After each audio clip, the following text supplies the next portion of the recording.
এই যে মাছ ধরেছি আজকে ষষ্ঠীর জন্য ভেরির থেকে। হ্যাঁ দাদা মাছ খাবো, ওরে বাবা তো সত্যি হচ্ছে। এই যে মাছ ভেরিতে ষষ্ঠীর জন্য জামাই আসবে। কালকে ষষ্ঠী, আজকে মাছ ধরা হলো, কালকে খাওয়া হবে। ভেরির থেকে মাছ ধরা। আর শোল মাছ রেখেছি, সরপুটি রেখেছি। কত বড় ওজন? কত? এটা 4 কিলো 4.5 কিলো হবে হয়তো, মাপিনি এখনো। তুমি মাছ ধরবে দাদা? এই যে ভয় নেই, দেখো দেখো দেখো দেখো দেখো দেখো। মাছ ধরবো আমরা, মাছ কাটবো দাদা, রান্না হবে, জামাইকে খাওয়াতে হবে। আর ওই মাছটা দেখো, কত বড় মাছ। আর একটা এই যে এইটা হচ্ছে সিলভার। আবু হ্যাঁ রেডি।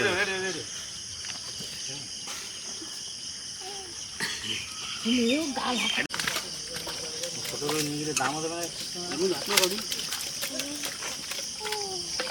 এটা রুই না? রুই রুই। ওরে বাবা রে, রুই মধ্যে চিনিস নে? কাতলা মাছটা কত ওয়েট হয় একটু মেপে দেখা যাক। অনেক কিছু রেখেছি পুকুরে, বাবা উঁচু করে যাচ্ছে না, দেখি কাটায় একটু ওজন করে দেখি।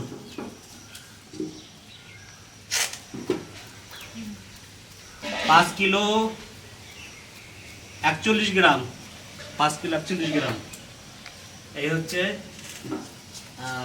কাতলা সিলভার কাপটা, দেখি।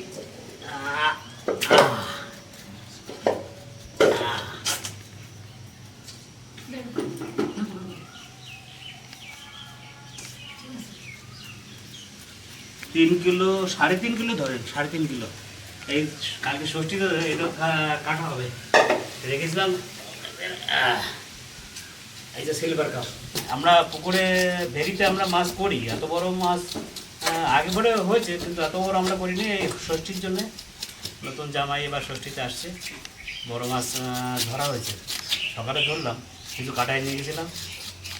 কাতলা মাছটা এখন কাটা চলছে। আর ওই সিলভার কাপ আমার শালা কাটছে, শালা বাবু। আর রুই কাতলাটা আমি কাটছি। আর কালকে কাটা হবে চিতল, আর শোল মাছ কাটা হবে পরশু দিন। আজকে কাতলা কাটছি, এটা 5 কিলোর উপর ওয়েট, কিন্তু শোল মাছ কাটা অভ্যাস নেই তো। এই 1-2 কিলো হয়, এটা 5 কিলো হয়েছে, 5 কিলোর উপর মাছ বেরিতে।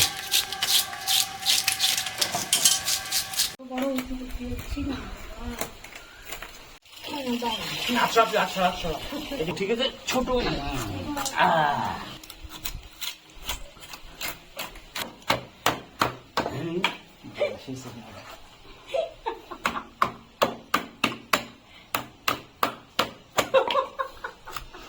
কাঁচা খাই খেয়ে নে। মাছের চেষ্টা করছি না।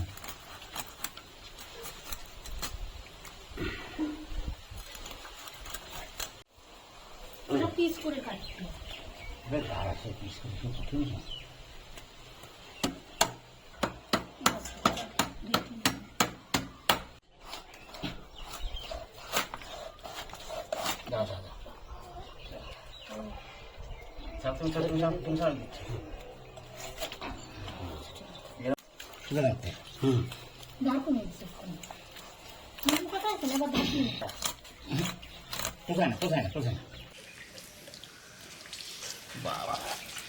গামলা কিরম হবে? ডিমে আটা মাখিয়ে দাও না, পদ্মা আছে না ডিম, দেখি পদ্মা খুলে গেছে।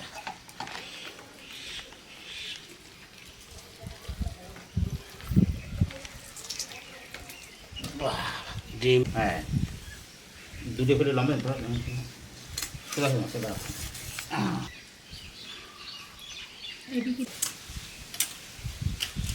হয়ে গেলে কাটতে সুবিধা হয়। সাবধান, ঠিক আছে, ঠিক আছে। বড় মাছ না,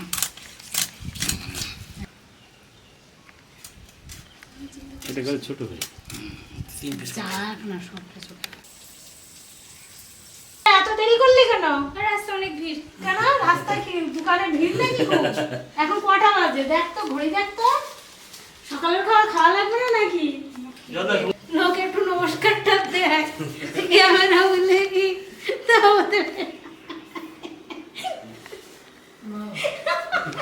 বলা আপনার মনে এই কথা হ্যাঁ আল্লাহ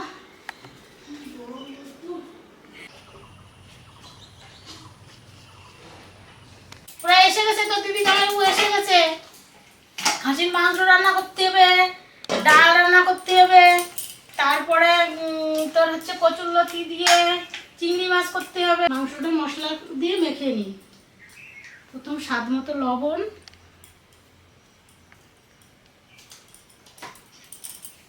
পরিমাণ মতো হলুদ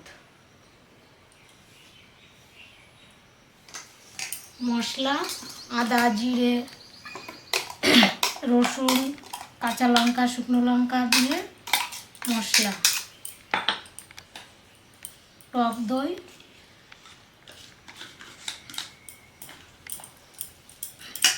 এবার কিছুটা পরিমাণে সর্ষের তেল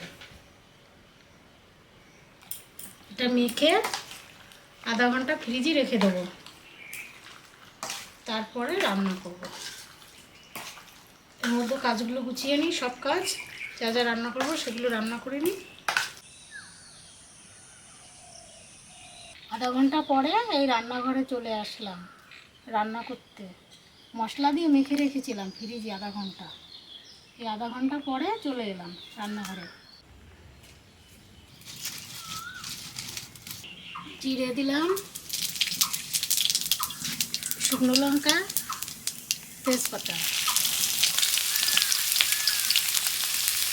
পেঁয়াজটা ভেজে নেবো পেঁয়াজ ভেজে নিলে ভালো হয় আর কি পেঁয়াজের যে রসটা থাকে রসটা মরে যাবে শুনে তারপরে মাংসর সাথে মেখে নেওয়া যেত কিন্তু মাংসর সাথে মাখলে দিয়েও জল গলে খাসির মাংস তো ভেজে নিলে ভালো হতো সে যে কোনো মাংসর সাথেই পেঁয়াজটা ভেজে নিলে ভালো হয় আলুটা ঝোলের পরে দিলে আরও ভালো হয় আলুটা ভেজে নিলে অনেক সময় আলু থেকে যায় মাংসতে মাংস খাওয়া হয়ে যায় কিন্তু আলুগুলো থেকে যায় ওর জন্য আলুটাও ঝোলের পরে দেবো গ্যাসের রান্না মাংস কাঠের রান্না অনেক তফাৎ কাঠের রান্নায় আলাদা রকম টেস্ট লাগে আর গ্যাসের রান্নায় আস্তে আস্তে রান্না হয় ততটা ভালো লাগে না ভালো লাগে কিন্তু অনেক সময় লাগে কাঠের রান্না করলে ভালো হয় আর কি আপনারা দেখবেন কাঠের রান্না করে রান্না করে খেয়ে দেখবেন গ্যাসের থেকে আর যাদের নেই তারা আর কি করবেন তাও দেখবেন চেষ্টা করে যদি পোলাও মনে করতে পারেন বেশি একটা রান্না করা হয় না দুই এক সময় মাংস টাংস হলে কাঠেই রান্না হয় আর কি দেখবেন আপনারা আস্তে আস্তে করে একটু পাশে থাকবেন দেখবেন কেমন রান্না কর টমেটো পেঁয়াজ ভাজা হয়ে গেছে এবার মাংসটা দিয়ে দেবো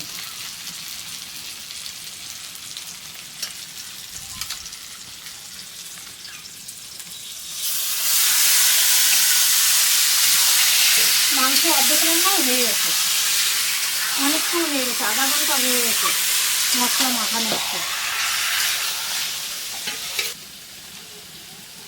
কাঁচা লঙ্কার রান্না হচ্ছে মাংসটার কালারটা খুব সুন্দর হয়েছে কাঁচা লঙ্কা শুকনো লঙ্কা মিক্সড করে দিয়া এবার আলুগুলো দিয়ে দিলাম মাংস প্রায় কষানো হয়ে গেছে ঝোলে দিলাম না আলু অর্ধেক কষানো হয়ে গেছে তখন দিয়ে দিচ্ছি এক্ষুনি রান্না হয়ে যাবে যাই কি কি রান্না হয়েছে হ্যাঁ দেখো বলো হ্যাঁ তারপরে পটল ভাজা ডাল কালকে কাতলা মাছ রয়েছে